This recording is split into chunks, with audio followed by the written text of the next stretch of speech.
We're in the middle of the dry season here in South Florida, and it's been really exceptionally dry. Previous years I would irrigate the lawn to make it stay green, but this year I decided to just let it go dormant. This area looks particularly bad because I had it filled last year, and the problem was that I couldn't go to my mailbox because this area got flooded every time it rained. So I also had this entire part of the yard filled here because all the trees that I planted here died. They're just too wet.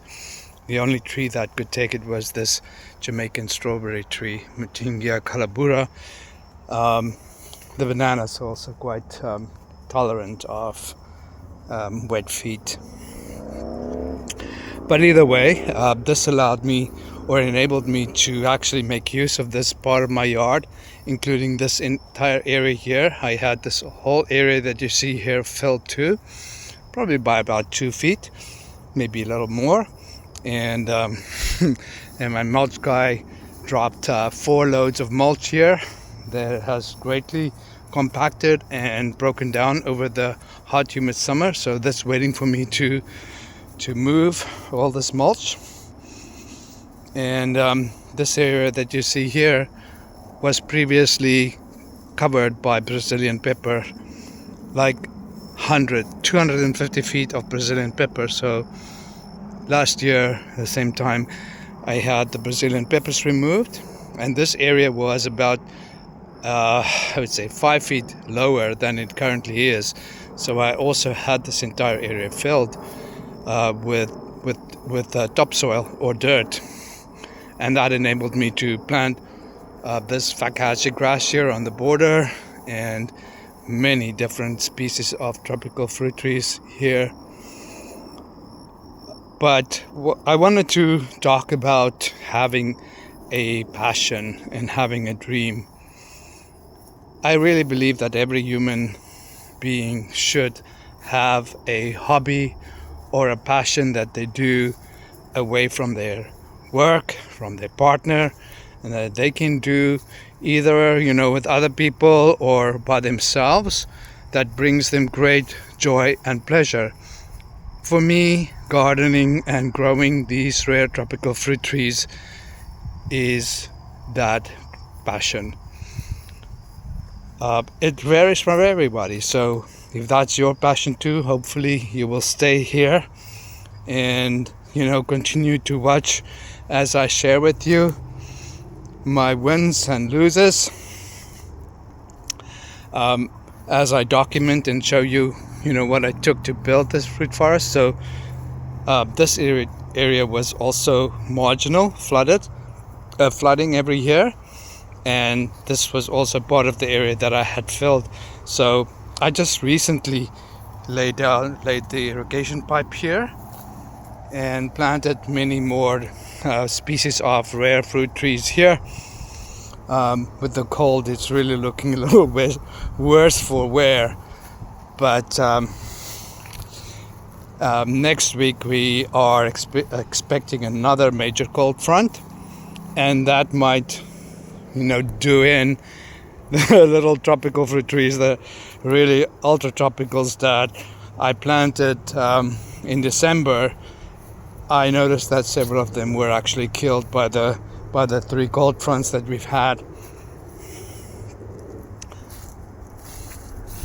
There's a Barbie pink guava and tamarind and so on. And here's the mango forest. But coming back to having a passion, so I really greatly encourage you to, wow, look at all the birds. It's like hundreds of them. I really encourage you to have a passion and to have a side hustle or hobby, just for the sheer pleasure of it. For me, I'm not sure where this is going to lead me. I do hope that I can continue with this in retirement. Once I retire, do this full time.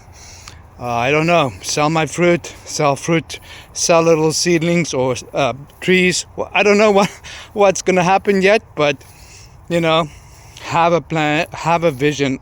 First of all, have a passion and work on that passion. So hopefully you find some of this interesting, and stay on for future videos where I will share with you how I created my irrigation system. Here's one of the remote spigots, and I've got 2 irrigation zones here. I just have to turn on the little switch, and then this entire section that you see here, every single tree in this section gets watered right at the roots via drip emitters. So you can see it's a dry season. The anonas lose their leaves and go kind of dormant. Loquats are fruiting right now. If the birds don't get them before me. This is Yehuda. It's multi-grafted. I have many other different kinds here. Sapodillas. This is a butterscotch. This is a brown sugar, but I suspect it could be a seedling. It's like, as you can see, I haven't watered the lawn, just watering the plants right down at the roots with these emitters. And there's a lot of work waiting for me. This year was quite challenging. I turned 60, and this year kicked my butt. I had several health issues and broke my foot, and so as a result I couldn't really work in the yard most of the year last year. So a lot of things went to crap, but I'm back, and this is Matisheville, really dry, looking worse for wear, but so many different eugenias and psidiums and other gorgeous mutaceous that I have here, like Myrcianthus pungens, or Myrcianthus pungens. This is it, and look at the gorgeous bark on that. Or one of my other favorites, the rainforest plum, Eugenia kendalliana, with its fantastic red peeling bark. So yeah, anyway, we have almost gone full circle around the house, walking through this little pathway here, the jungle. My Thai giant jujube, currently loaded with fruit, like little crisp apples. And here we are full circle back at the beginning.